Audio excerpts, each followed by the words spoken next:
প্রিয় দর্শক, আজকে হিস্টোরি বাংলার এই পর্বে আমরা জানব ইতিহাসের অন্যতম শ্রেষ্ঠ মুসলিম শাসক ও অটোমান সাম্রাজ্যের প্রতিষ্ঠাতা ওসমান গাজীর জীবনের সম্পূর্ণ ইতিহাস।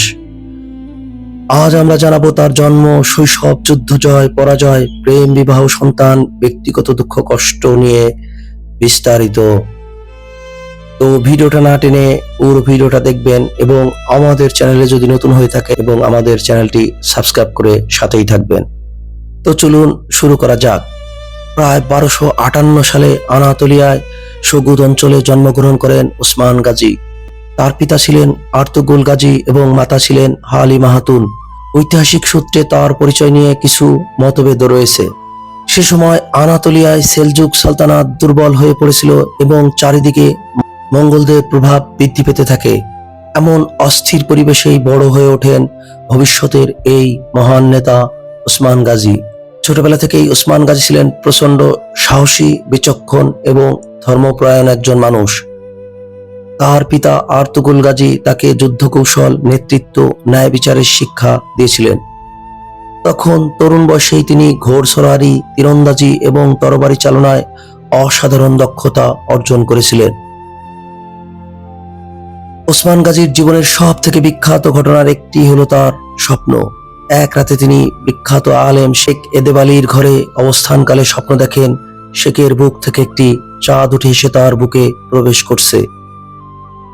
এরপর তার বুক থেকে একটি বিশাল বৃক্ষ জন্ম নেয়, যার ছায়া পৃথিবীতে বিস্তীর্ণ অঞ্চল ঢেকে ফেলেছে। এই স্বপ্নের ব্যাখ্যা চেয়ে এরদার আলী বলেন, আল্লাহ উসমান এবং তার বংশধরদের মাথায় এক বিশাল সাম্রাজ্যের প্রতিষ্ঠা করবেন। এই ঘটনার পর উসমান শেখ এদেব আলীর কন্যা মালহুন খাতুনকে বিয়ে করেন। তাদের দাম্পত্য জীবন সুখের ছিল এবং তাদের ঘর আলো করে জন্ম নেয় কয়েকজন সন্তান।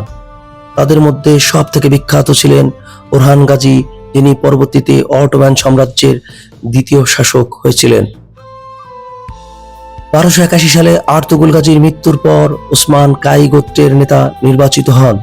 তখন তার অধীনে ছিল ছোট ছোট একটি সীমান্তবর্তী অঞ্চল, কিন্তু তার স্বপ্ন ছিল অনেক বড়।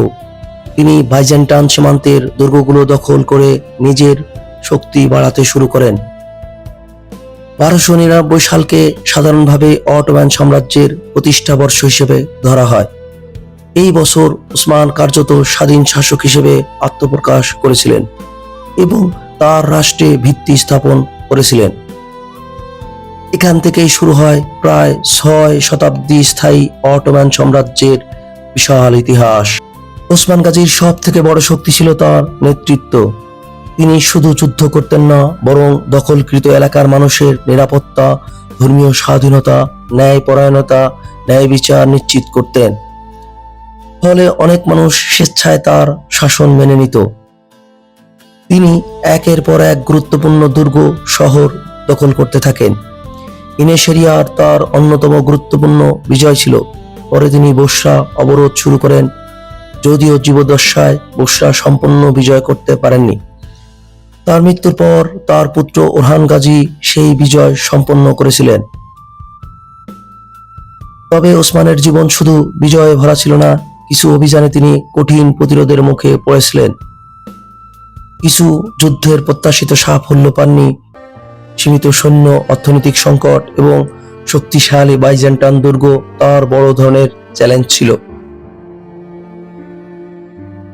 তবুও তিনি কখনো হাল ছাড়েননি। একের পর এক আক্রমণ করেছেন এবং দেশের বিভিন্ন জায়গা দখল করে বিজয় করেন। ব্যক্তিগত জীবনে তিনি অনেক দুঃখ কষ্টের মধ্য দিয়ে গিয়েছিলেন। পিতা আর্তুগুল গাজীর মৃত্যুর পর তার জীবনে বড় আঘাত এসেছিল। দীর্ঘ যুদ্ধের কারণে তার পরিবার থেকে দূরে থাকতে হয়েছিল।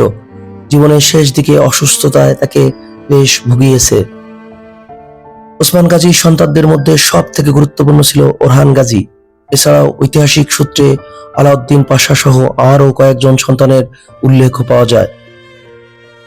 তিনি সন্তানদের শুধু যুদ্ধ নয়, ন্যায় বিচার, ইসলামী মূল্যবোধ এবং রাষ্ট্র পরিচালনা শিক্ষাও খুব ভালোভাবে দিতে পেরেছিলেন। ইতিহাসবিদদের মতে ওসমানের সব থেকে বড় অর্জন ছিল মানুষের আস্থা অর্জন করা। তিনি মুসলিম ও অমুসলিম উভয়ের সঙ্গেই ন্যায় বিচার করতেন। এই কারণেই তিনি তার শাসন ব্যবস্থায় এত জনপ্রিয়তা অর্জন করেছিলেন।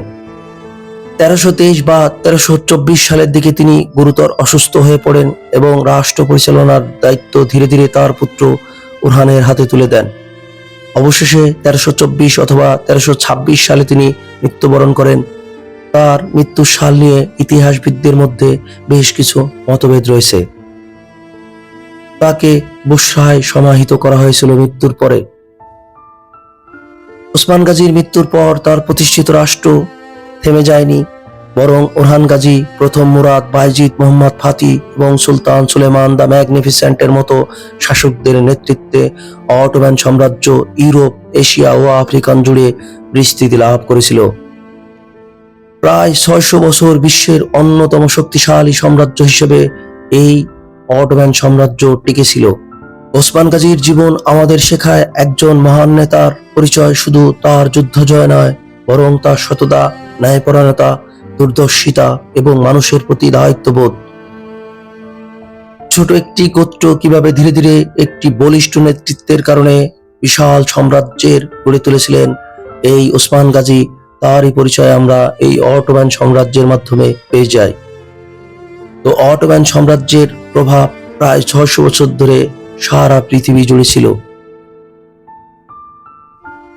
এবং এই মহান সাম্রাজ্যের প্রতিষ্ঠাতা ছিলেন ওসমান গাজী।